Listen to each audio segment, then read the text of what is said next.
The two that we talk about in tribal government, the first is our treaty that outlined our reservation. It's the 1851 Fort Laramie Treaty, and that's one that, you know, and it's a big one. You know, not only for our reservation, but for the surrounding Plains Indians. You know, I tell them it went all the way to part of Montana, Wyoming, all the way through Nebraska, South Dakota, North Dakota, and it came all the way around. And that area, they said, okay, that's the area that those Native Americans in that area, that's their treaty. So all the tribes are affected by that treaty in the area. So we do talk about that one a lot. And I also have a film, a really good film that goes with it, Bury My Heart at Wounded Knee, and it talks about the Dawes Act. It talks about how we became to be on reservations. It talks about the relocation. It talks about the renaming project, you know, the assimilation when we came off. And one of my students before, oh, I seen this in North Dakota Studies, but when I kind of explained it and I broke it down, because we kind of did a little background to it first, you know, and we talked about the Fort Laramie Treaty, we talked about the Dawes Act, and this is what put us on the reservations. They went and outlined these things for us, because they did ask me, well, how did they figure out where we were going to be? And then so we talked about it, and I said, now we're going to watch this film. And they sat there just really attentive to and a couple of them cried after that, and they were like, now I understand, Miss Fox, now I understand what our people went through.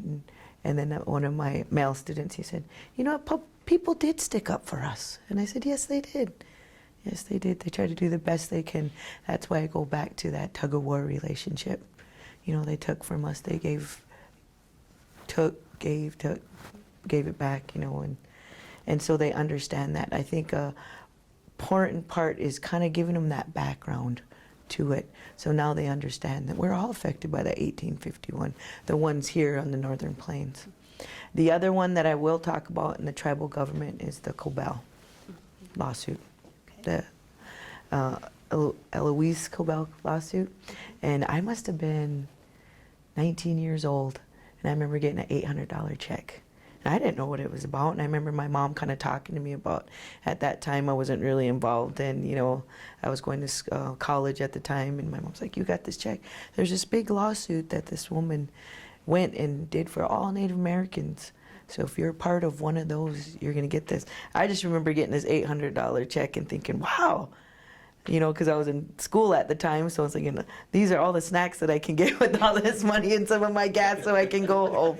But, you know, as I got older and start learning more about it, you know, and then we do have a film that I also show them, and she talks about it in there.